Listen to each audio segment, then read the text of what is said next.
Hello, good morning, and happy International Women's Day. My name is Mariana Buquerque. I am a project coordinator at the Brazilian Center for International Relations, CEBRI.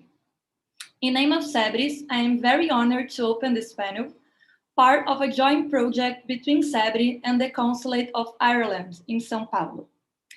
The project comprises a series of events about the Sustainable Development Goals, and today we will discuss SDG number 5, gender equality, especially regarding the relations between women empowerment and economic development. To this end, it is our honor to receive today 4 distinguished guests: Frances Fitzgerald, who has been a parliamentarian for over 20 years and is currently an Irish representative at the European Parliament; Andrea Coutinho, who is a journalist and specialist on climate justice; Brit Horan, who was a non-executive director, chair, former deputy CEO of ESB, and member of the 30% Club Advisory Board in Ireland; and Marina Grossi, president of the Brazilian Business Council for Sustainable Development, CEBRI. To conduct this panel, our moderator will be Isabella Teixeira, CEBRI Senior Fellow and Brazilian former Minister of the Environment. But before passing the floor to Minister Isabella to kick off the debate, I would like to invite Jill Hannaberry to give some introductory remarks on behalf of the Consulate. So Jill, the floor is yours. Thank you again for joining us today, and have a nice debate. Thank you, Mariana, and good morning to all those watching in from Brazil, and good afternoon to those watching in from Ireland. It is my absolute pleasure and privilege to welcome everyone here on behalf of the Irish Consulate in São Paulo to today's wonderful event in celebration of International Women's Day. Firstly, I'd like to thank everyone who has taken the time to tune in for what promises to be an insightful, informative, and inspirational discussion on the theme of gender equality, a dialogue that is not just for International Women's Day, but 365 days of the year. I'd also like to thank our partners in today's event, CEBRI, for all their work in this ongoing series focusing on the Sustainable Development Goals, and especially to Isabella for moderating today's event. And lastly, I'd like to extend my gratitude and a warm welcome to our 4 illustrious speakers. From Brazil, Marina Grossi, the President of the Brazilian Business Council for Sustainable Development, and Andrea Coutinho, who works on climate justice issues at the Instituto Alana. And to our Irish speakers, Frances Fitzgerald, who currently serves as a member of the European Parliament. She's previously held ministerial portfolios in Ireland and has led an extensive political career working on reform and change in a variety of areas, including equality, justice, and economic issues. And to Brit Horan, co-founder of the 30% Club in Ireland, which aims to support the achievement of a minimum of 30% gender balance at all senior decision-making tables, and who has over 20 years' experience as a non-executive director chair on both boards of public and private sector organisations. International Women's Day is a celebration of women globally, a day that we look to shine a light on women's achievements around the world that may not always receive the attention that they deserve, to amplify those voices that might not otherwise be heard. It is an opportunity to share experiences and exchange ideas to ensure that we continue to make progress towards gender equality and accelerate this positive transformation. Our event today is an important part of this as we listen to and learn from our participants and their valuable perspectives from Brazil, Ireland, and Europe. It is an annual reminder for us all, at least once a year, to assess and consider the progress towards gender equality, what has been accomplished to date, and to highlight and address the inequalities which still persist. In turn, they should inform our thinking all year round as we work together to identify the gaps that still exist, acknowledge them, and develop structural and practical measures to improve and balance them. The theme of this year's International Women's Day is Choose to challenge gender bias and call out inequality.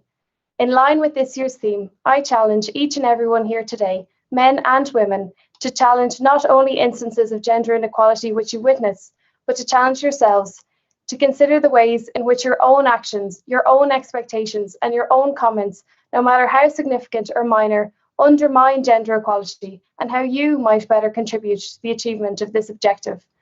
Ireland took up our seat as an elected member of the United Nations Security Council earlier this year. In this role, we are strongly committed to the key objectives set out under the framework of the 2030 Sustainable Development Agenda, promoting the core message that the SDGs are for everyone in society, that no one will be left behind, and that each and every one of us can make a positive contribution to their success. Gender equality, like many of the SDGs, is a broad and pressing issue, and one which is deeply interconnected with all 17 SDGs. By supporting and empowering women in all sectors of society, political, economic, social, and cultural, to achieve leadership roles, we can remove the invisible barriers and make way for the invaluable role women play in society as we strive to secure a more equitable, a more transparent, and a more sustainable future for everyone. As we reflect on some of these ideas, I would like to pass over to our experts and the capable hands of Isabella. Thank you very much. Thank you very much, Jill. First of all, good morning from Brazil. Welcome, my dear friends. And I'm really happy for the opportunity to have this webinar today, not only because it's the International Women's Day, but also because I was a member of the panel, high-level panel on the United Nations that proposed Sustainable Development Goals, the post-2015 agenda high-level panel.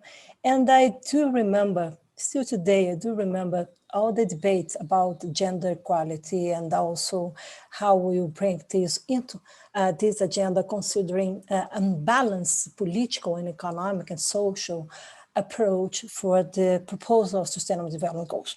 So it's amazing, in spite of the fact that we have some difficulties the last years to manage this agenda, but it's absolutely amazing how powerful not only Agenda 2030 became, but also how the importance, the political importance to have the women and girls on board, not only to address Sustainable Development Goals 5, as Mariana and Jill mentioned, but also to make clear the importance of sustainability to bring people, to bring countries, and to bring societies together. My feeling is that sustainability is the issue that put everybody together today, all the countries, and with consensus. It's very important to observe this, but also it's sustainability, for me, it's an important building block for the multilateral system and also for international cooperation. So I'm very honored to have the opportunity to moderate this debate, not only with my friends from Brazil, but my new friends from Ireland. And also, I'd like only to remember, also as a co-chair of International Resource Panel, that we have this special momentum in the world, considering the COVID crisis, and also the role of women and girls to go into this inequalities big picture, to go into these challenges that bring health, climate, and societies together, and biodiversity together, how we can manage these issues in an innovative way. It's absolutely important, in my opinion, that we can go into the future, not based on threats, but based on courage and also hope.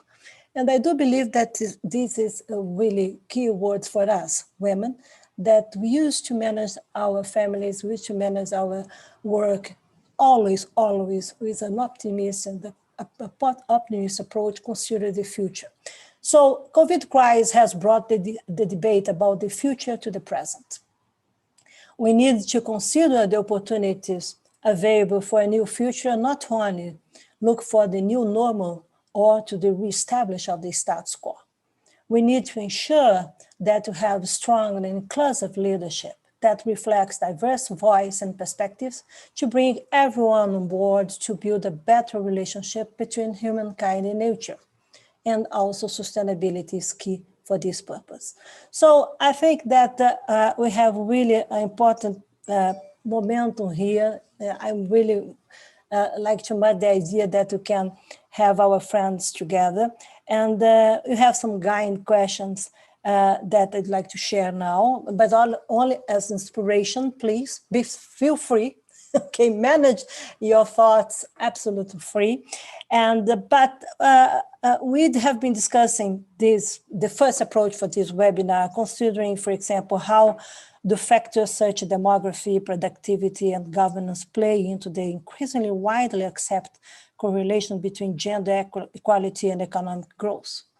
Or what strategies can be implemented to promote the necessary change in regulations, corporate behavior, and social attitudes to increase and qualify women's participations in the workforce?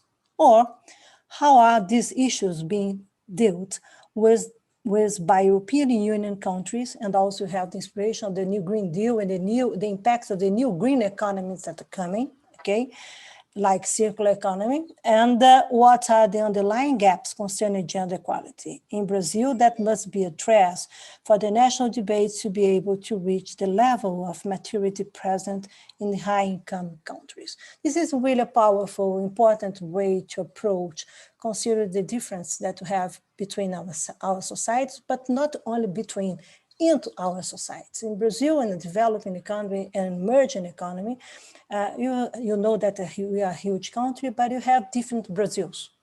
Even when you go to Amazon region, I think that, Marina, I will try to provoke you now, because Amazon region is not only the forest. Okay, Amazonia or Amazon for us means that we have around 25 million people that live there. 80% lives in cities. So it's impressive how we can have the diverse of populations. You have in Amazon region, I don't know if France and knows this, but you have 240 languages that traditional people speak there. It's more than United Nations. Okay, it's impressive, the diversity of people, the diversity of culture, and also the challenge when you're looking for to bring women and girls together.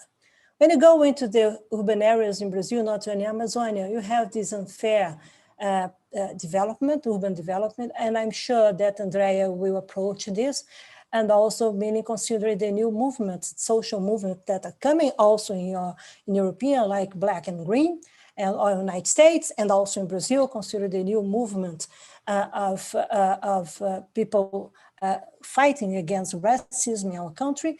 And it's very important that you cannot forget that it's not the movement of women. There are women in movement, indeed, that will change the world. So I'd like again to thank you very much for the opportunity to have you here. And I'd like now to invite Francis Fitzgerald to join us to have the screen. Francis, really welcome again to Brazil. Okay, it's my pleasure and my honor to have the opportunity to meet you today. And I hope that we can share your views, your experience. I know that's so powerful, but more than this, I think that I'd like to have an environment, a friendly environment, as human we used to come together and to be open and to have a free dialogue, share your vision, perspectives, but more than this, be close to us. I know that you experience so value, and I know that we are here in Brazil looking forward to have an open political rooms to dialogue between societies, and more than this, to learn and to share, to learn without experience, but to share our experience and our perspectives and our challenge. So be welcome. I'm very honored to have you here. You have the screen, not the floor. I'm sorry. Okay, but please take your time. And again, I'm welcome to Brazil and to this webinar. Thank you very much for joining us. Thanks so much, Isabella, and hello, everyone. And it's a real pleasure to be joining you from Dublin. And thank you very much to Jill, our Deputy Consul General in São Paulo. I haven't actually been to Brazil, so that's the next step after this virtual meeting.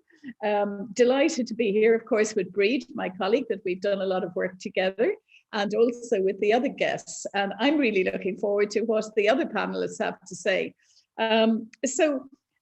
It's a great opportunity for us to get together, Isabella, as you say, and share perspectives. My perspective I'm bringing you today is that from the European Parliament in relation to gender, and I'm delighted to have the opportunity to do that. So I will name a number of key issues that I see us working on at present and let you know about progress. First of all, let me say that everything in the Parliament at present, and from a European perspective politically, is about recovery from COVID. I mean, that is the key task. And it's how do we recover from COVID? And what are the gender impacts of COVID? And of course, COVID is having a differential impact on women and men. And we absolutely have to make sure that our governments, our member states are aware of that and react to that, and that the recovery takes full account of it. That's absolutely critical. Never before has the European Union given so much money to member states. It's responded brilliantly in terms of the money and the financial support.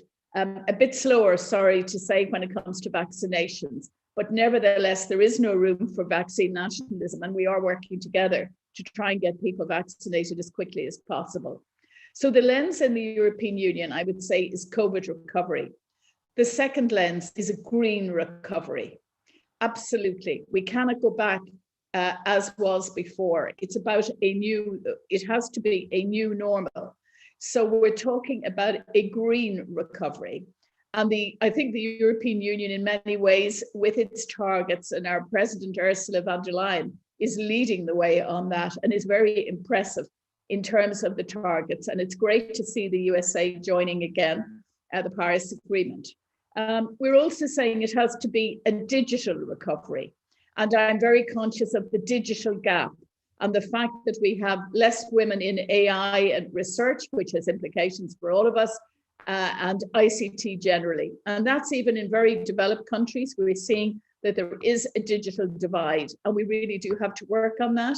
And there's a scientific and technological divide. And that's very important because there's a gender pay gap of 15% in the European Union at present. There's a pension gap of 39%, which is extraordinary. And if we don't make sure that women move into these new jobs, new opportunities, then the pension and gender gaps will remain. We're also looking at this period of time through two other lenses, which I would include. One is equality. And of course, that's one of the Sustainable Development Goals. And I was on a very big seminar the other day on connectivity. And it was very interesting. It was organized from China. And one of the points that was being made was that if we dealt with Sustainable Development Goal 5, equality, that it would probably have a really big impact on all of the other SDGs. And I think when you look through them, you can see that. Because if you deal with equality, gender equality, to a large degree, you can deal with poverty. Because, for example, 61% of the millions of people in America who are getting food stamps are women. That's in America. You would also deal with hunger. You would deal with health and well-being and so many of the other issues. So it is a very big interconnected sustainable development goal that will have, I think, disproportionate good impacts. The other lens we're looking at things through in Europe at present is the whole question of the care economy. Who does the caring? We know at the front line, it's all about women. 80% plus in our supermarkets are cashiers, 83% are women, 93% of childcare workers. And the statistics go on, quite extraordinary. I have them here. I can give the exact statistics to you later on. So that's another very important lens that we examine this issue through. So I think all of these are very relevant, Isabella, to the questions that you're asking today about sustainable development and gender equality and how we lift women across the world, all women. And obviously, in different countries, women are in different positions. But can I say in Europe, we do see some attempts to roll back women's rights. We see people who do not want to use the phrase gender equality. We see people who are being very discriminatory to LGBTQI rights. And that is an issue as well. And we have to really watch that if these are rolled back, I believe the SDGs will be rolled back as well. And we see a little bit of that already. And economic development will be rolled back. And there is this is a critical moment for women around the world, the post-COVID-19 recovery.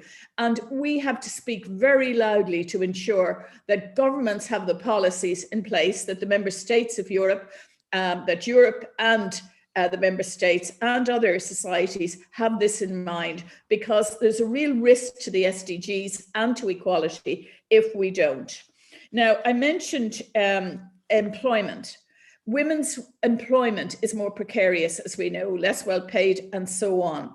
After the financial crisis, women took a long time to recover from an employment perspective. That consequence had long-term socioeconomic impacts on women, their families, and society. We can't let this happen again. So we have to be very vigilant around it. We have to look at key sectors, like I've mentioned, like artificial intelligence and STEM and digital. And if we boost women in STEM, digital, and AI, it can potentially give a 16 billion annual boost to European Union GDP, which is quite extraordinary when you think about it. Another point I want to make, I mentioned the care lens. We have to create economies around the care opportunity.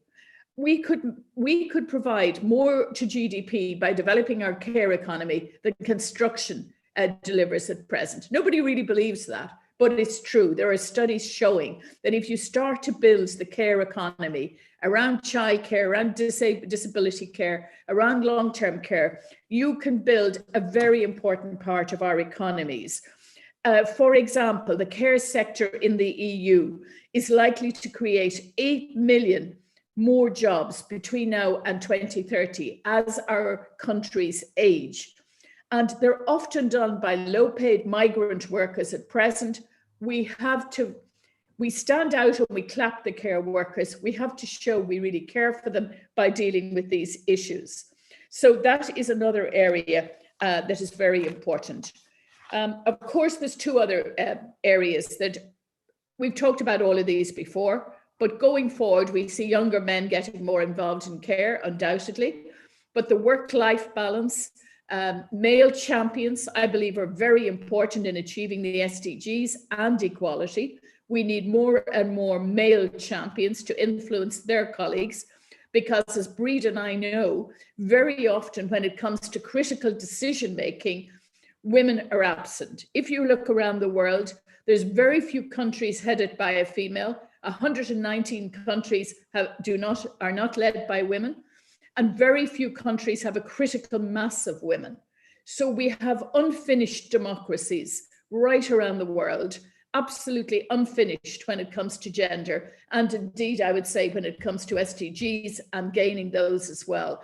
We really have to integrate the SDGs into our thinking more, into our policies, into our national plans, into our budgets.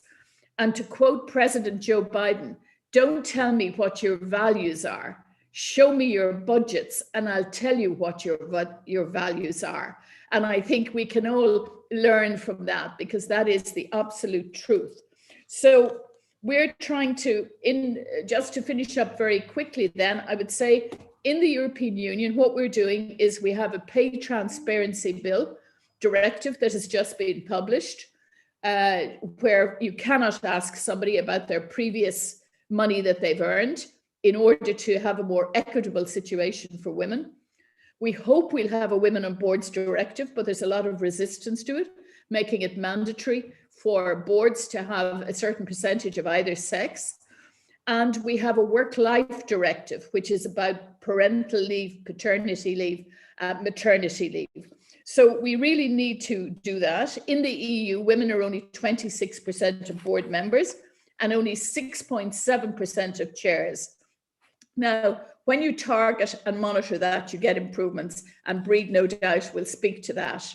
In Ireland, we brought in a quota for women to run for Parliament of 30%. But that does not mean you will get 30% elected. In fact, you don't. We have 22% in our Irish Parliament, which is really disgraceful, but similar to so many other parliaments. So I think that there's a huge amount we can do post-COVID to ensure that we deal with the gender equality issues. And of course, the 30% increase in domestic violence right across Europe is of extreme concern, because if you're being violated at home, you're not going to be contributing to SDGs, and you're not going to be contributing and being able to fulfill the potential of your own life. You're going to be restricted. So this is another big issue for us, in which we're putting more and more work into this, and to dealing with trafficking. We know that trafficking of people now earns probably as much money as drugs. So we have seen huge progress. It's probably the best time ever for many women to be alive, no question of that.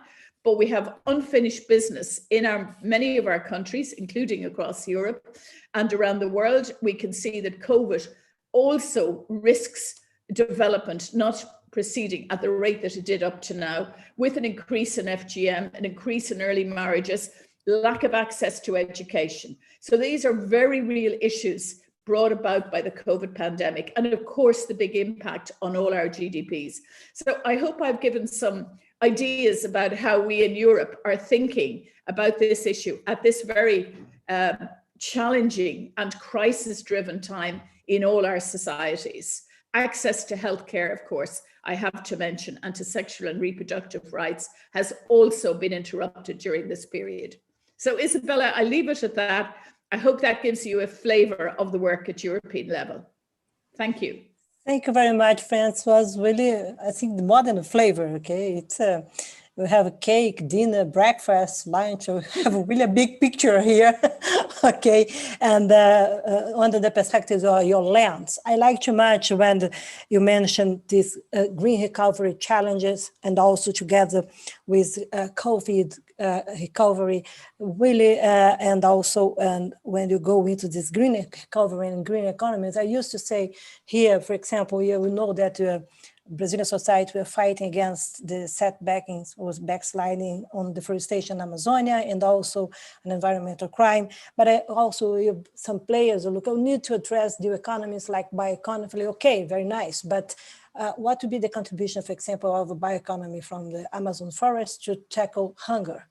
We are one of the most important food producers around the world, and unfortunately, again, you have hunger back in our society. We were able to exterminate this in the past, and now you have the pressure from COVID, the pressure from economic crisis, and also the political crisis that Brazil faces today, unfortunately, bring this back.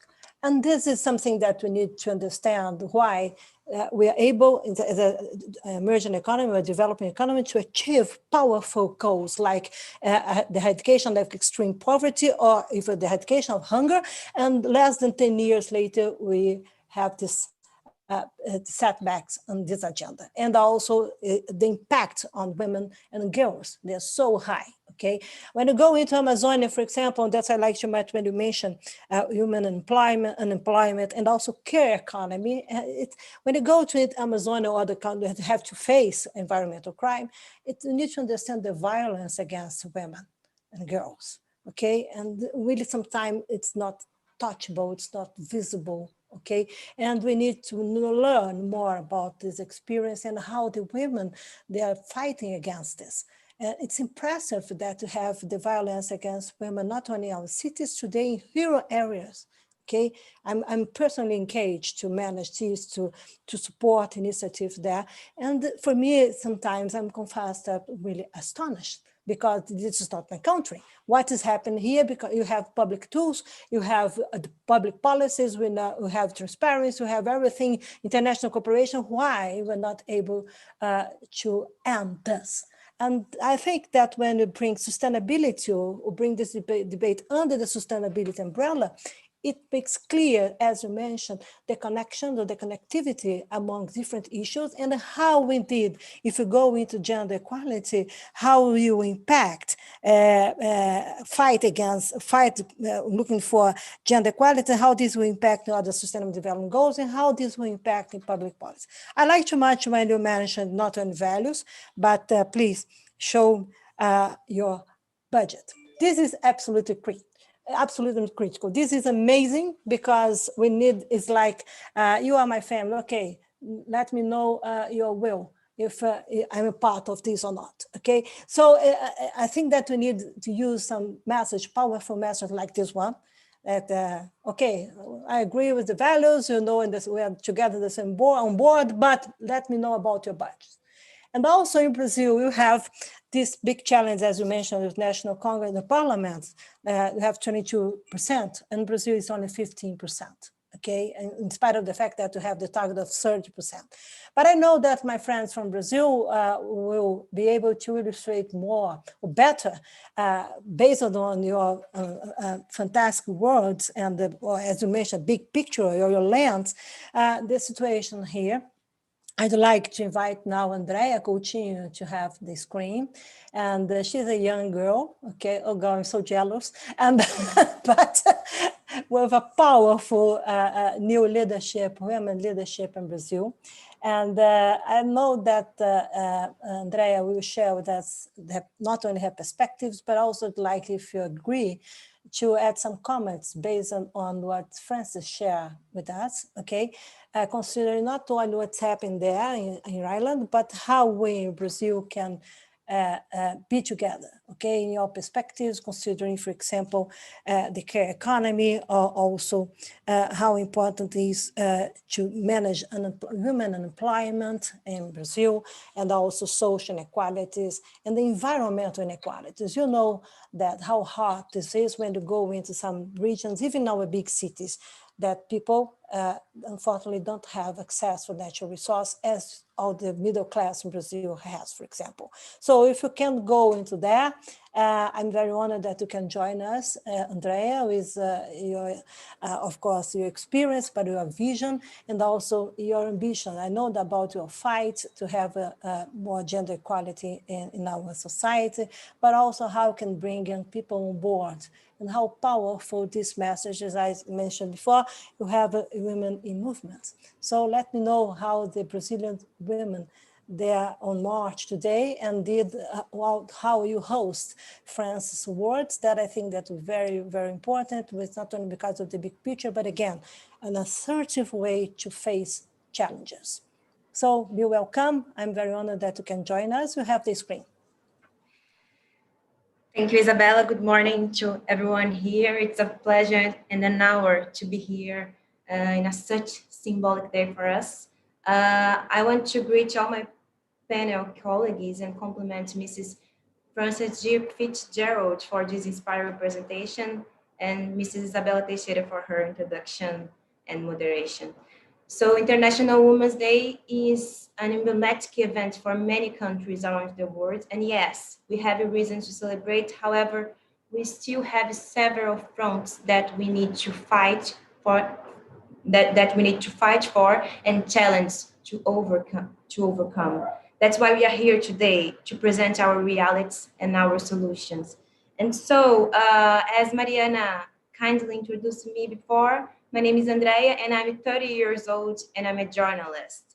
I have a master's degree in ethnic racial relations, and today I work with communication and mobilization in climate justice at Alana Institute in Brazil. This gives you a tip on how I'm deeply committed to race, gender, and movements against social inequality in every step I take and initiative that I get involved in. But before sharing what I prepared today, I would like to invite you to watch with me a 2-minute video on Brazilian campaign called Black Woman Decide. Tiago, can you please play for us? And after we can discuss more.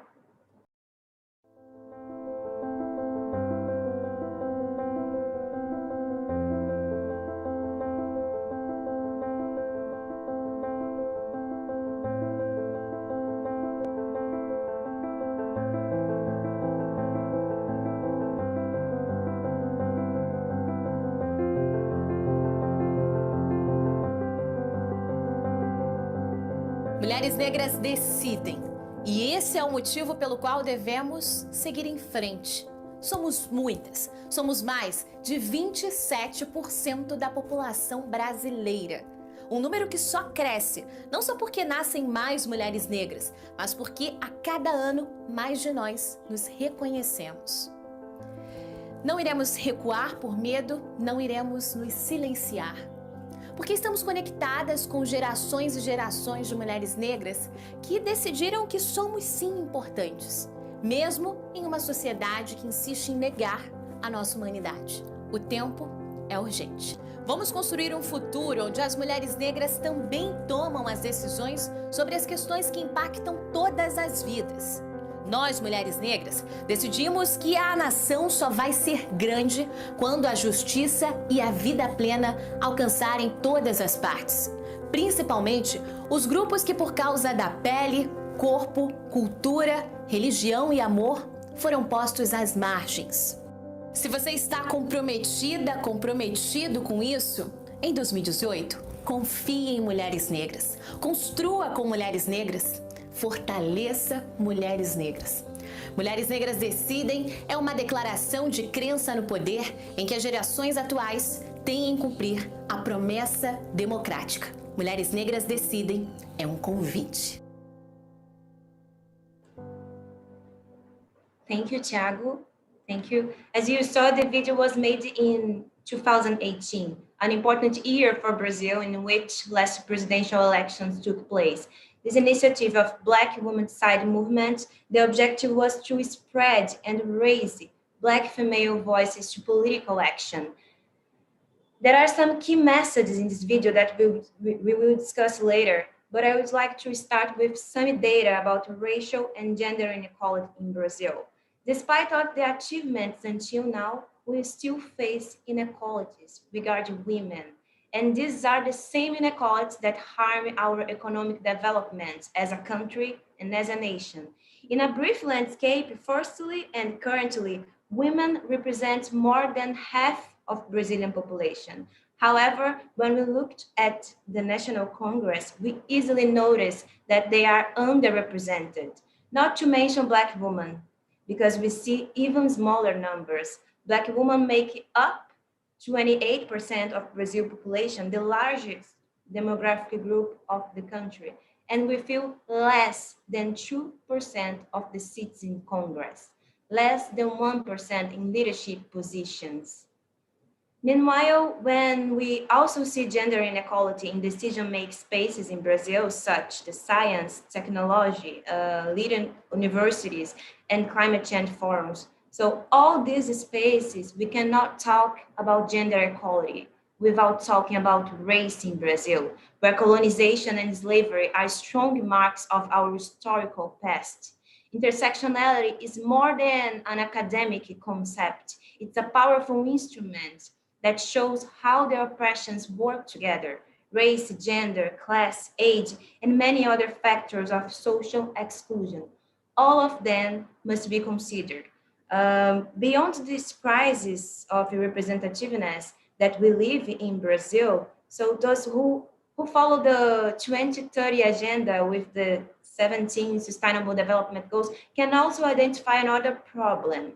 Imagine with me, please, an agenda that has been planned, prepared, and produced with the participation of 193 member countries of the UN, which outlined 17 goals, global goals to promote gender equality, reduce inequalities, and combat the climate crisis, among the others. But the motto of this agenda, knowing as leaving no, it's knowing less, leaving no one behind. However, there is no mentions to combat the structural racism. It is a fundamental and substantial factor in Brazil, and there is no measures to combat the racism. So, secondly, when we look at the environmental and climate movement in Brazil, the problems are the same, but perhaps with different dimensions. As well as the pandemic we are facing at the present, climate change is one of the biggest global issues of today, and it's deeply connected to gender and racial problems. Moreover, the climate agenda community is still learning the fact that climate issues are also related to gender and race. More than a debate about greenhouse gas emissions and low carbon initiatives, we face a step challenge regarding inclusion and the economy. Climate change affects people in different levels, and certain people are more responsible than the others for causing it. On the other hand, some people have a greater ability than others to influence climate change policies. In Brazil, we have a specific population like quilombola, indigenous, riversides, slums, and other marginalized groups that are all vulnerable to all climate risk factors. Therefore, disproportional impacts of the climate emergency on women must be addressed in an urgent matter of equality. Climate justice in Brazilian perspective is a demand for us to meet, an invitation to transform spaces and the future. No climate justice without women justice without women justice, all women. And in terms of solutions and possible pathways of change, I'm a part of a Brazilian generation that focus on future steps to advance the equality agenda. More than exposing injustice and the racism and inequalities, we are committed to concrete solutions. We are committed to concrete actions. I hope that this discussion will help to shed light to the continuous relevance of the intersectional view of climate justice and of diversity of women in decision-making space. I strongly believe that diversity of voice is a key to transform decision-making spaces. And the more plural the spaces are, the more voices we have, we can embrace a systemic view of the reality of our country, of Brazil. So without a justice-centered approach and an intersectional perspective, we will not advance for gender equality, consider the regional and global challenge. And one of pathways is creating opportunities at national and local levels to educate and train women on climate change, stimulate capacity building, and to secure humans' equal participation in the benefits and opportunities of mitigation and adaptation initiatives. And finally, diversity is not a slogan, it's a non-negotiable condition to bring about change in society. And the future is now. The future is now. I hope that we can keep this discussion with other perspectives and realities. Many thanks again. I shall give you the floor to Mrs. Isabella Teixeira again. Thank you very much, Andrea. I think that you have really good points, and also you brought our Brazilian perspectives, part of our challenge in our country, and also connect with France's words, so powerful words, and both ones. I think that when you mention Agenda 2030 and that you don't have a structural as you mentioned especially, I can remember the huge debate that you have about the targets and even to have a gender equality as a sustainable development goals. Okay, it was really high political dispute. I can say this. I remember that Madame Bachelet, as the former head of United Nations Women, we met informally and we discussed about this priority. I remember the First Avenue in New York, we stay outside of one quarter and 2 hours. It was funny because we sat on the curb, I think so, in a bench, I don't remember, and we stayed there discussing. And I remember that after this, I was able to make stronger and stronger our Brazil positions to come into sustainable development goals and bring women in an innovative way. Of course, that it means when you bring this to implementation, as climate change, you also mentioned this and consider the Paris Agreement, was fully engaged in Paris Agreement negotiation, as you know. It's not also when you go to global perspectives and you have to bring everything together and how we'll put this in practice. And I do believe that we cannot move on Paris Agreement implementation without bringing climate justice and climate and also to address women and Black women inequalities. This is very interesting because when you connect different issues, and I think that we have a question later about this, it's impressive the challenges that we need to put in practice or to face when you go to NDC's implementation, when you really understand the connection between mitigation and also adaptation. And this will make clear, Brazil has really, or had in the past, good tools to have a national plan on adaptation, and we try to bring acceptable vulnerability and risks for our population, not only the urban ones, one of the Black ones, as you mentioned, quilombolas, but also indigenous people, traditional communities, etc., etc. As you know, we are a huge country, and I do believe that our democracy must be stronger exactly to bring these different players, the different lands, the different perspectives, and how we can coordinate this in a powerful strategy to implement our commitments in climate change, but more than this, to connect sustainability, biodiversity loss, natural resource use, etc., how we can bring people together. I think that your message is really, really powerful, as Francis is. It's impressive, okay? Because I was here taking notes and trying to connect, put in the different lands and bring the different lands in different perspectives. And how we did when you have Mr. Biden election again with a powerful force, as a powerful driver from civil society, meaning Black women or Black movement. As Francis mentioned, let me know about the budget. And this is very important because this means the real world. It's important to have the values, important to have the speech, it's important to have the will, but also it's important to have the money as priority, and how indeed we allowed to address good solutions in short-term perspectives, not only the future. I used to say that you cannot postpone anything, okay? COVID crisis showed to us this, okay? And we cannot postpone. I think that even if I have a green environment, it is a hard environment, it's impossible to think something that will stop the world. And COVID crisis stopped the world. And social crisis, they are coming. So we need to understand this better. And I think that you bring really good, excellent points, more than good points, considering our concerns in Brazil and how the things they are connecting today, and how a country like Brazil, so rich in natural resource and diversity in culture and social diversity, and also in economy options, how indeed we need to understand better our national realities, our challenge, our history, if you want to go into the future.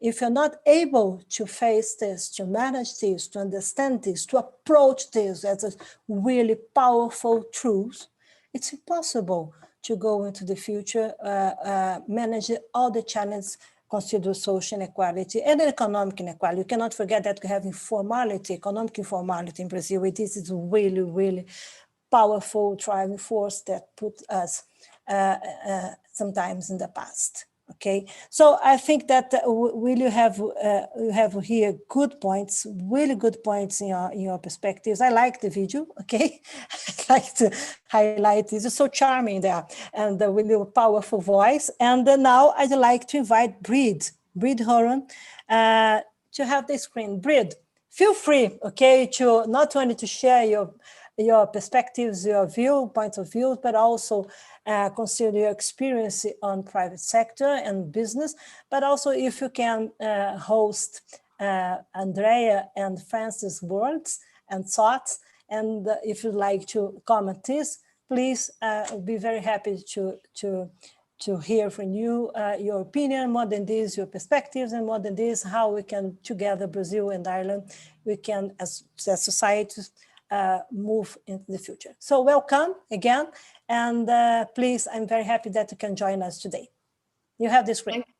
Thank you, Isabella, and thank you for the screen. It's an honor to take part in today's event.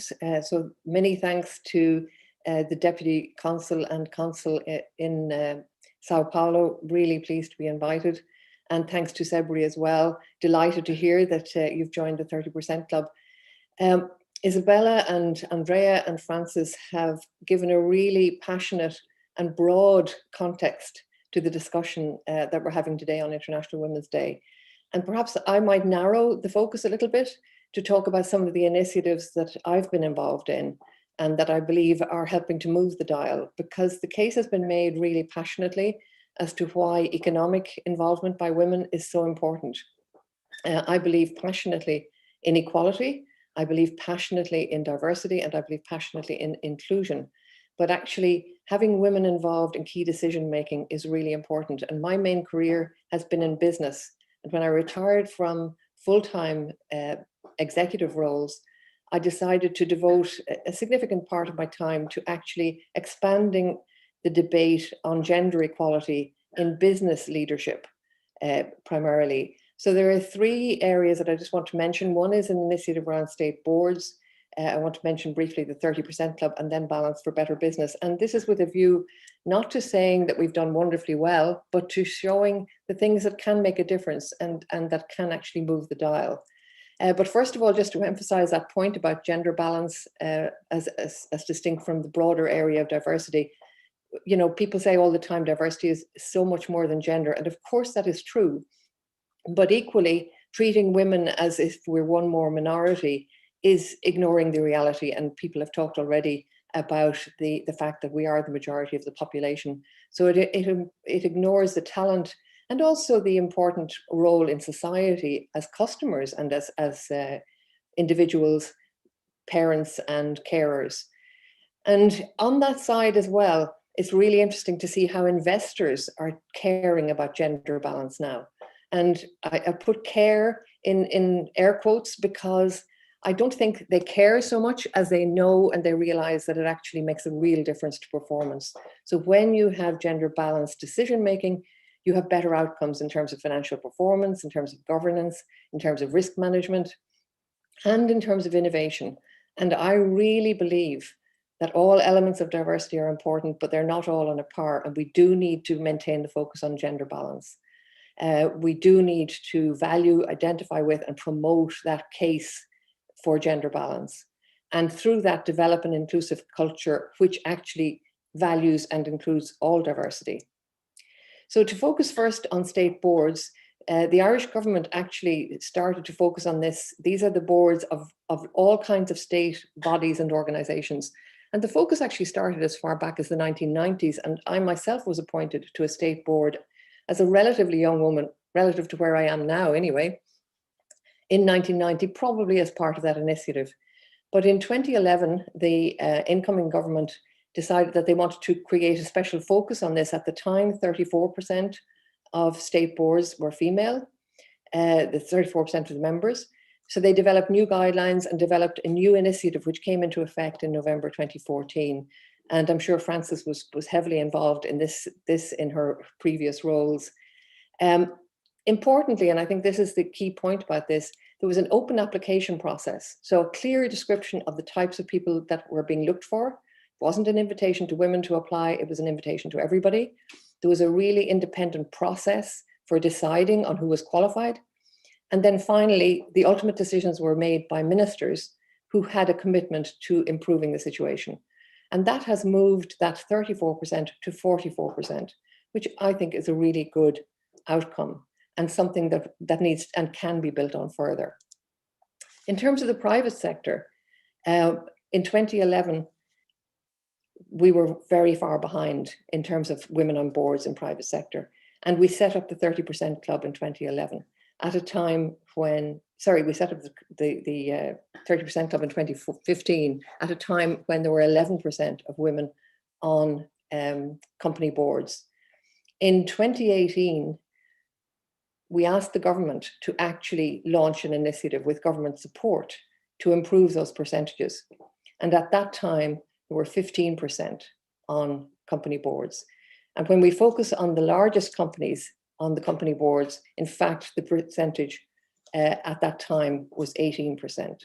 So the government, and it was really led by Frances in her role then as Deputy Prime Minister and Minister for Justice and Equality, set up an initiative called Balance for Better Business.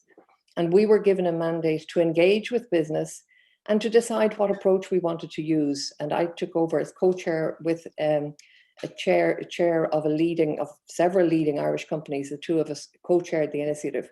And we have worked over those years to actually set targets for the women on boards of listed companies. But most importantly, we have also set targets for women on executive levels. We have also set targets for women on the boards of large privately owned companies, and for the leadership in multinational companies, because these are all very significant elements in the Irish economy. And we have set progressive targets. So we set different targets in different areas based on the levels that people were at right now.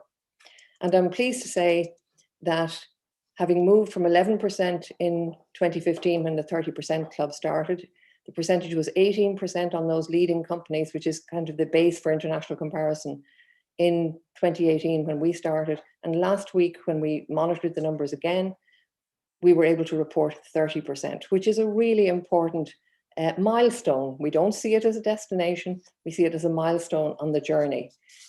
So progress can be made. Monitoring, reporting, and engaging, really, really important. And public reporting is really important. Of course, averages hide variation, and there are some companies that have done even better. So, you know, we have companies, 3 companies now at 40% or more, and several of them, 12 of them, are already meeting the target that we set for the end of 2021. So we really see a momentum building, and we believe that actually this kind of monitoring really makes a difference. Of course, we're not alone in Ireland. You know, we're very much part of an international scene that's been talked about already, and this gives you an idea. So even the countries that have really focused on this and introduced legal quotas are not that far ahead. You know, the best is France, and then there are a couple more in around 35–40%. But actually, we still have a way to go. So continuing focus is really important. My circle actually is slightly left. Brazil is the right-hand number on that chart. And equally, on the right of the chart, there's a really important point here, which is that you can make progress in non-executive roles on boards. And that is really important because these boards make some very important decisions. But you also need to make progress at executive level. And that is shown there on the right-hand side. This is a more difficult area to make progress. But again, we are challenging organizations and setting targets, and we are making progress. In terms of privately owned companies, we developed a very good partnership with the Central Statistics Office, which is our national statistics authority, and they conducted research for us in 2019 so that we could actually assess what was the position across all private companies. And again, 1 in 4 of the senior executives are women. So again, a journey to go. And I'm pleased to say that the Central Statistics Office will be repeating that survey again for us in the coming months. And we look forward to progress there where we've set targets as well. So I suppose just to summarize very briefly, what works? We think it's really important to look across all sectors. So state boards are really important because they're making very critical decisions, but equally companies listed on stock exchanges. But you really need to look at the makeup of your economy and make sure that you're tackling all kinds of companies, because so many women are working in companies that are not listed on the stock exchange. You need to look beyond boards because critical day-to-day decisions, where the budget goes, you know, that is a decision of the board, but it's heavily influenced by the executive management. And I love that reference of Joe Biden's "show me where the budget is." You know, that is really important. And I really am convinced of what has been said already by other speakers, that having more gender balanced leadership will lead to better outcomes on all fronts. My own personal conviction about this started as a teenager, and it was really a perception of unfairness to women. Now my perception, 50 years later, is much more about the fact that we have really big challenges as a planet, as countries, and as organizations. And those include all of the ones that have been mentioned already: sustainability, climate change, health, equality. We need all our talent actually applied to those. And we think that one of the really important ways to do this is to measure what's happening, collect the data, set targets. There is no area in any organization where we want to improve something where we don't set targets and have a plan. So this to us is really important. Government support has been very positive. You know, people do listen.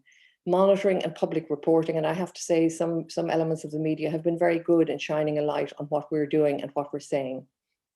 And really important, active engagement and challenge.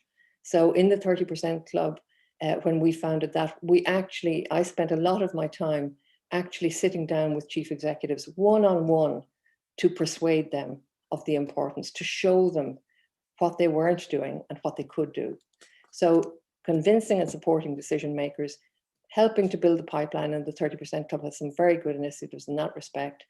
Challenging cultures, and importantly, challenging gender stereotyping, because when we get into that whole imbalance in terms of the caring economy, as Frances referred to, I believe passionately that involving fathers and mothers, involving men and women in all aspects of caring can only be good for us as a society and for our children.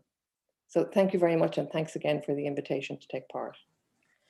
Thank you very much, Bridget. I think that for me, it was really very nice, not only to learn with your experience and also your partnership. I can say this with Frances. She's really, she's managed everything. It's very nice. And also that you make clear that it's a journey. Not only we have really a process, but it's a journey. And it is, and we need to understand how we really go into this process, what are the targets and what are the sectors, how we can go across different sectors with different mindsets, with different economic realities, also perspectives. It's not only the private, the public companies, the private companies who have difference, you know this better than I. But it's impressive when you go, when you compare the targets and the journey that come from 18% to 30%. This is really amazing, and I like too much when you mention diversity is so much more than gender, but as Andrea mentioned also, diversity is not a slogan. Okay, and so we can connect things, but I unfortunately don't have much time. I'd like to manage this a lot, to discuss probably 3 hours with tea or whiskey. It's better than tea, I'm sure. But I think that now I invite Marina Gross, because she's the president of the Brazilian Business Council for Sustainable Development, CEBRI, since 2010. And she was a member of, when I was minister, I created a networking of women and leadership in Brazil and sustainability. And Marina joined this experience, and it was really amazing. She's also, she joined the steering committee of the Carbon Price Leadership Coalition, okay, being the only Brazilian representative to be a member of the World Bank Coalition's board focused on carbon pricing. So she's looking for the lost carbon, I think so. And she's currently today a member of the following boards, advisor councils, different companies in Brazil that I will only try to illustrate here. This is also part of our journey in our country. It's a good example of the journey of women coming to boards in Brazil. She's a member of Neo Energia, also for Global Report Initiative, Amazon JPS Fund, Carbon Disclosure Project for Latin American, also Banco Itaú and Bank Council Network of Women Brazilian Leadership and Sustainability, as I mentioned before. So Marina, as of course, the last one used to be a fortnight because you can analyze the different point of views, you can share your vision and come in to try to illustrate and to connect the previous panelists, but also it used to be the bad one because you don't have much time. Always happens this. But I think that based on your experience and also your perspective, not only in Brazil, but also internationally, you used to play in climate change or biodiversity and World Business Council. You know a lot about our journey in Brazil, consider women engagement and leadership, and about the political rooms, the parliament, the National Congress behavior in this agenda. So please, you have the screen, share your views, your experience, please comment with our friends, the previous panelists mentioned. I think that's a really important contribution here for our debate. And I'm curious about your perspective now, consider the challenge that you have today in Brazil, in this transition, this economic transition in our country, the social transition that we live in today, and about how the challenge to reconnect Brazil with the international world, considering sustainability agenda, considering gender equality, and also climate change. Please, you have the floor, we'll have the screen. I'm very happy that you can join us, we are a good friend, and please, enjoy, I hope so. Yes, thank you so much, Isabella, for the invitation. It was such a great pleasure to hear all these brave women. I'm very, very glad someone that I just met, like Andrea. Thank you so much for this opportunity. Maybe I can start, by what you said when you were you were a Minister of Environmental, Isabella, asked me, well, I'm here in the government and you there in private sector, and we have in CEBRI, Business Council in Brazil, we have more than 60 big groups of big companies. So we have around 45% of the GDP in Brazil. And when you talk also only about sustainability, so she was asking me, well, let's take your leaders, and from our side we take the leaderships of the government. Sorry. And by that time I remember she said once, Marina, there is only men here. We don't have a woman as CEOs, because no woman was there for as CEO. And I remember that now we have in our Council of Leaders, because in CEBRI we have our Council of Leaders that only has CEOs on board. But we also have our own board. In our own board that we have, we can have not only CEOs, we have 50% women and 50% men. So we finally got this gender equality last year. I'm so glad that we can have this. We have such a very good examples of women there, and that was an achievement. You know, like Brie just said, we have to have targets, and we had that target, and finally we reached that target last year. It was amazing, but of course we cannot interfere. I mean, in CEBRI in that way of the CEOs that are in our companies. So that is still a long journey to have, you know, have CEOs. Even Brazil, it's such a lower level of CEOs on board as CEOs, and on boards we have about 11% women. So in this, if we keep in this same rhythm, we're gonna have only gender equality in 2050, not before that. So that brings me what Breed and Francis also said, and Andrea, well, what do we have to do for that?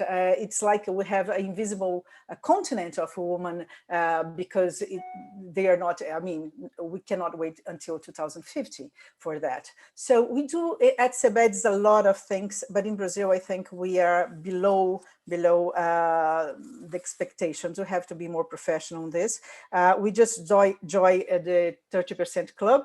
But we also, and we give our own examples, but we also sign up a program of diversity in councils, because that's the time to change the leaders in the board councils. And in this initiative was EBGC, that's the governance, corporate governance in Brazil, that also IFC, also Spencer Stewart and WCD.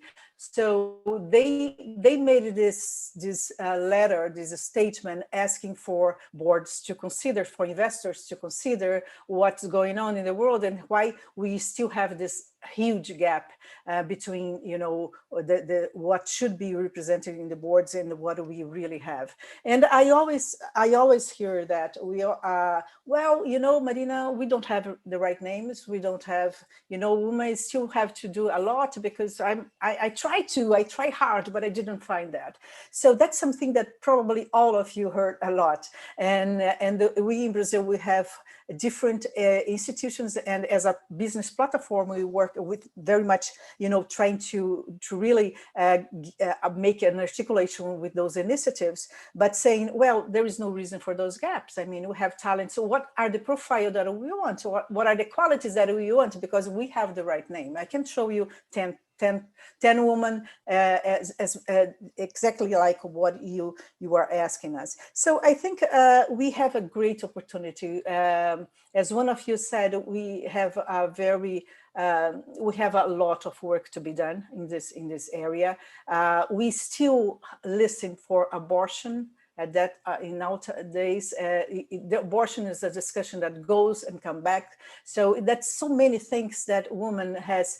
And if you think about in this year, we have a climate change convention and we have also biodiversity convention. Those are two conventions that I think one thing that we can do here, CEBEDS and CEBRI, and also all of you, is maybe join efforts to raise the voice of women in those matters. So biodiversity and climate change, because I think that those are the two areas that women do a lot, and they have to be in the center of the decision makers for this reset of the economy. We are also doing in CEBEDS a lot for the reset, for the Green Deal.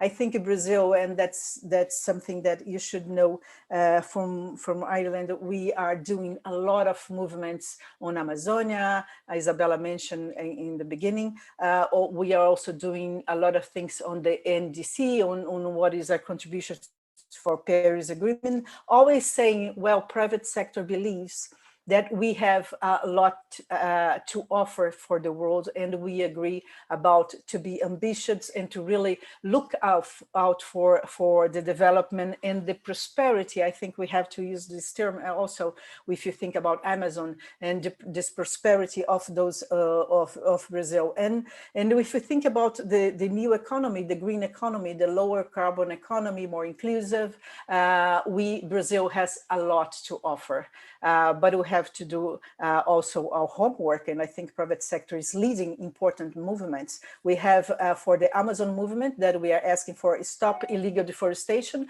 More than about 95% of in Amazon fires is about illegal deforestation, and the main issue for us for greenhouse gas emissions is about land use and land use change. So that's a very good important component of our NDC.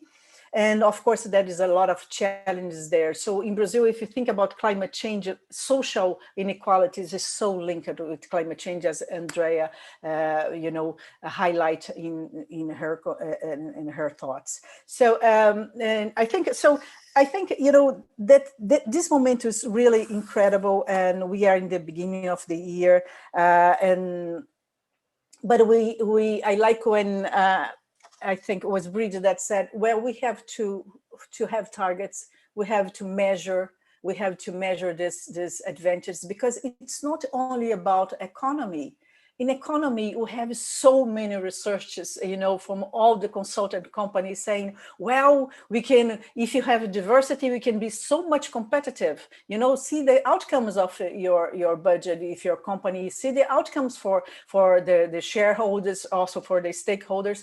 So I think we are in a change for shareholder economy, for stakeholder economy. That's the movement that we're seeing all over. And if you are considering this movement for a low carbon economy, and not only for thinkers, for the profit for the shareholders, but also for the stakeholders, we have to put women in the center of this decision for better outcomes. So I think that's a very good momentum. We are trying to do our best as private sector to move this agenda, because we have no doubts about how important it is for us, and the opportunities, and not only the risks that we have in Brazil. We have the better laws, and we have to take advantage of that. And we are saying that in many movements. And we will also make a contribution about how to really improve our NDC and how to move forward on these particular issues. So Isabella, I think I already speak. I could say much more here, but I think we are out of time. Thank you very much, Mariana. It was really good. And I know that we want to discuss more, because this opportunity is fantastic, okay, to share our perspectives, our reality, but we don't have much time, unfortunately. This is a problem of this webinars reality, because we need to manage the time, and we don't have the coffee break, because we used to use like a lot coffee break or tea break or whisk break, when we're going to have opportunity to chat after the conference, etc., etc. But I hope that this will be back soon. And I think that to have really good points, bringing climate change and biodiversity connection together, and the opportunity to address important gender equality issues. And also, I think that you make clear with good examples, not only experience on CEBRI, but also the challenge when it means to bring business sector and private sector together, for example, to identify women that will prepare to be part of the board. This is really something, a contradiction, but not necessarily a contradiction. This for me is something that you need to learn and to go against and fight to solve this problem. This is not an argument, okay? In short-term perspective could be, but not in the future.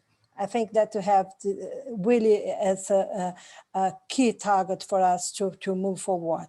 But of course, I'd like to ask for you, for example, about ESG platform, if it's an opportunity to address some questions concerning gender equality when you discuss environment, social, and governance, for example, or even when you try to discuss agriculture in our country, not only the agribusiness challenges, but also the small farmers, agriculture, and the importance of human role for the food security, food safety, and food sustainability, not only in Brazil, but around the world, consider the importance of agriculture. But this probably will be a second seminar, a webinar that we'll discuss. I'm really very interested to know more about Francis and Breed and Andrea perspectives, and I hope so soon in another debate. I have here some questions from the audience. We don't have much time, so if you agree, I will read 3 questions, okay? And do you try to answer as your final words, or approach other things that you do believe that's very important. But I have some questions very interesting here for Francis and Breed. How the European Green Deal has included gender in its strategies? Do the governments have concrete measures that must be taken regarding gender and economic recovery? We also have something from Zoom audience, because we have different platforms today. I saw that climate change and gender inequality are 100% correlated. How can we try to decrease the impacts of climate change on human? Okay, this from Stephanie Stancic question. Also, I was wondering how racial demography, this is very interesting, Francis, I will provoke you, okay? I was wondering how racial demography factors play in gender equality in Ireland. I'm familiar with the racial issues in Brazil, but don't know how it translates in the European Union and Ireland perspectives, okay? And finally, I think that if I can ask you one question, try to answer this.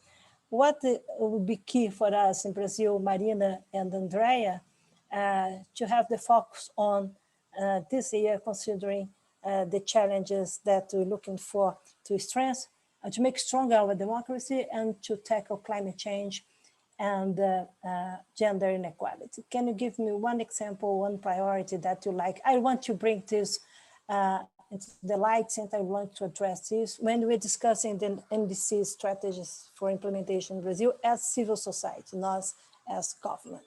So let me know. You have 10 minutes to end the session. And so I'll give the floor to Francis. And after this, Breed, because we have questions related to Ireland, the European Union, and Marina and Andrea, you close, okay? I give you the last words, and I'd like to thank you very much. And one comment, Francis, we have in our audience the former Minister of Industry and Trade in Brazil, a powerful woman, Dorothea Werneck, and she wants to share that she is impressive with your speech. Really a powerful, important speech. So thank you very much, Dorothea, for joining us. Okay, and also I took a decision to share your comment because really I think that was impressive. Thank you very much. So Francis, we have the screen. After you, Breed and Marina and Andrea, you close and say bye-bye, kisses everybody. And Isabella, thank you very much. Thank you, Isabella. It's been great to hear everybody, and thank you for those compliments. I've really enjoyed hearing what Andrea and Marina and Breed have had to say, and yourself. So great to have the opportunity. There's a lot of questions there. I would say in terms of integrating gender equality into climate change issues, I think we have a long journey ahead of us. what we're doing a lot on the Development Committee of the European Parliament is that we're doing more and more examination of generally of vulnerable populations, which very often includes women. And we're calling for a whole series of actions by the member states. And also in our development aid budget, which is very high, we're including this as a criteria. And women's equality has always been, you know, very central to development budgets. And again, I go back to budgets. I think that's really important. In terms of, from a European Union perspective, it's bringing our new gender equality strategy, which is dealing with the kind of issues I spoke about earlier. It's bringing our new gender equality strategy into climate change policies. And I think that's really important. So that's about trying to ensure that women are involved. So I have a paper in front of me right now, which Marina in particular, I think will be very interested in, which is our latest paper, which we're voting on tomorrow in plenary on due diligence in business. And indeed, Breed will be very interested in it as well. And there's a lot of debate about this, a lot of concern among small businesses, but I'm fighting hard to make sure we have a paper on due diligence, and it takes account of businesses' needs, small business and large. In terms of Ireland, we really have only become a diverse population, particularly in the last 15 years. And I think there are issues about inclusivity and diversity. We're only beginning to have the first Black women elected to our councils, none to our parliament. I'm very shocked by what Andrea had to tell us today. I'm not surprised, but I remain very shocked about the story you tell about people losing their lives. We have strong equality legislation, which I think helps. But of course, it's one thing to have strong equality legislation, but to ensure people use it is quite a different thing. So I think we have very strong NGOs in this area, and we are seeing more and more work being done on trying to deal with hate crimes. We do have hate crimes here, of course, and some of the policing issues we're trying to be very sensitive and conscious to. We see what's happening in the USA. So I would say that, you know, certainly many people here who've come to Ireland have had great success, but many are still in very vulnerable population groups, and integration and strong integration policies from local authorities as well as national government is very important in terms of dealing with the issues of vulnerable populations, which of course include economic issues. But we've had a very good economy here over the last sort of 8 years, really a lot of growth, a lot of jobs. But again, with COVID, we have huge debt, and we're going to have, you know, we have big unemployment obviously at the moment as well. So the recovery again is going to be very important for all groups. Thanks very much, Isabel. I hope I haven't spoken for too long. Thank you. Thank you very much. Thank you. Please, Breed, you have the floor. I'd echo what Frances said, and in fact, I'll start where you finished there, Frances, in terms of talking about vulnerable people. I shared a platform last week for a public sector discussion, a public sector network involving hundreds of people across the public sector on diversity. And I was really pleased to hear our Garda Commissioner, so that's the head of our police force, talk about their focus, that they now have a 50-50 gender balance in the leadership team, which is extraordinary and a terrific achievement, but more importantly, that they're thinking differently about crimes, and they have a particular focus on what he described as vulnerable victims.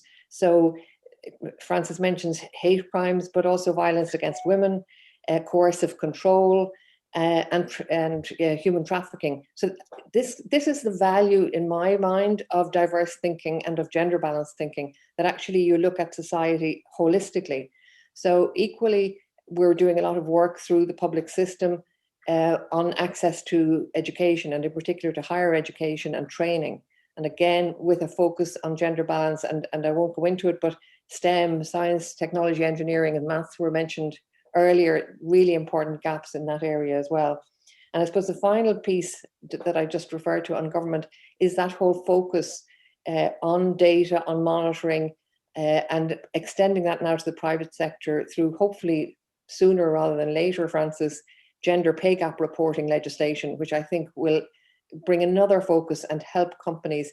But we are pressing companies to go ahead and publish analyze their data from a gender pay gap point of view and publish it, because that again gets them thinking about it. And a number of companies I know are announcing their gender pay gaps today here in Ireland, even though the legislation hasn't come in yet. So there's lots that can be done, government, NGOs, and the private sector working together. And thank you again for the opportunity. Thank you, Brit. Very nice and impressive. Human trafficking, I didn't mention before, but it's really important to be highlighted here. You have really some problems in Brazil. And also, now please, Marina, you have the screen, and also Dorothea Werneck asking to hug you. Okay. Well, a big hug for Dorothea. We very, very glad to see you here. I think, there is not an issue only for private sector. I mean, I'm in the area of private sector and that's our work, but I think we have to really join forces, I like very much when I think it was Francis that say they have a strong legislation, but people has to use it. So I look forward to also see your paper, but in Brazil, we have very good laws, but also I mentioned the illegal deforestation. So that's, you have to link the good laws with the best practices. So, and that has to be efforts together with NGOs, municipalities, government, and private companies and government in all levels. So I think that's the momentum, because it's a post-pandemic economy. We are talking about that. We are talking about climate change. I can mention the refugees. The women are the fragile aspect of climate change, and the poverty in Brazil, the social inequality. When we started this pandemic, even the government said, well, there was invisible people here. And we call this in our newspaper, the invisible population. We have to discover what were this invisible population, and women is part of this invisible population. But for climate change and for pandemic diseases, we don't have invisible, because the poor can affect the rich people. There is no such a line dividing the rich and poor for that. And Brazil has a big inequality. So we have to address, when we address climate change, as I said, when we address the economy, we have to also address poverty, and women is a very big issue on this. And also, of course, the women that are on the top. So we have to join efforts with NGOs and other forces to really make our voice louder. Thank you.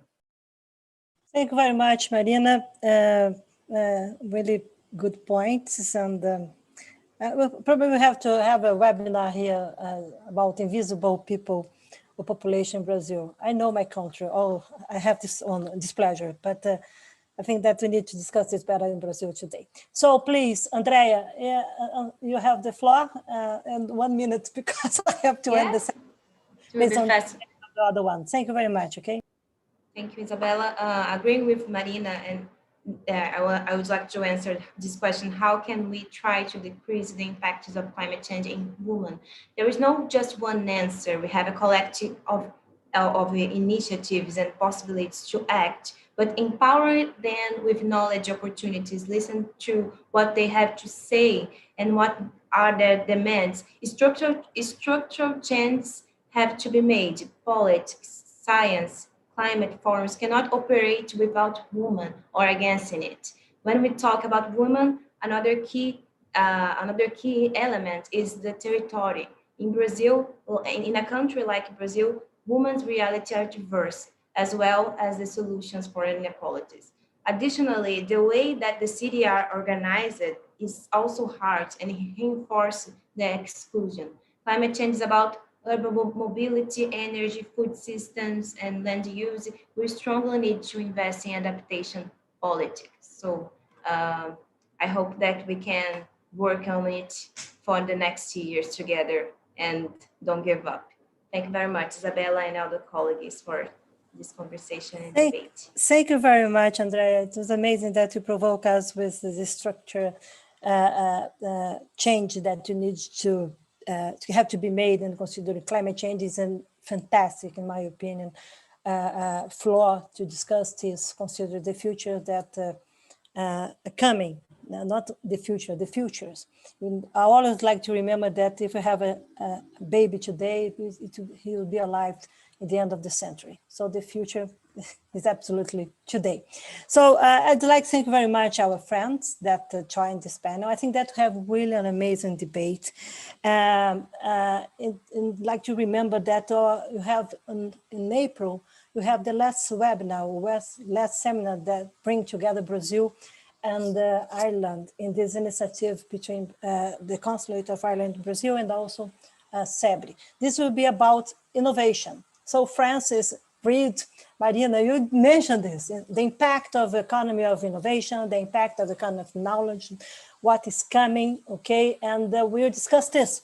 I hope that our friends that join us today during this morning can be together next month to this debate. It will be really amazing because we have different perspectives, not only the green innovation, but the challenge as a country like Brazil, and I would like to learn with the Ireland experience and the European experience what's coming in these important geopolitical issues today. Okay, this is changing not only our lives, our style of life, but it's changing the democracy. It is very important, the impact of economic innovation, how this will impact democracy. And then we are discussing this in Brazil. And I'd like to invite, unfortunately, our friends from Ireland, they don't speak Portuguese, but later we have this at 6 p.m., a really important debate with Rosisca Das de Oliveira, a famous writer and a famous women leader in our country, an international one, that will discuss the new book about freedom, democracy, and choice. So women will have choice. This means that we are free. So let's celebrate our challenges as free women and how we can bring our friends together, not only women, girls, and our boys and guys, to make a better world and to have solidarity among society. So thank you very much, Francis, Breed. My honor to meet you, really honor. And Andrea, to see you again, Mariana, close friend. And thank you very much for CEBRI, Mariana, my staff that work hard with also with the consulate here to be together today. Let's see. I hope that we can see you next month. And don't forget, be happy and be ambitious and preserve our democracy. Thank you very much. Bye-bye. Thank you. Congrats. Bye.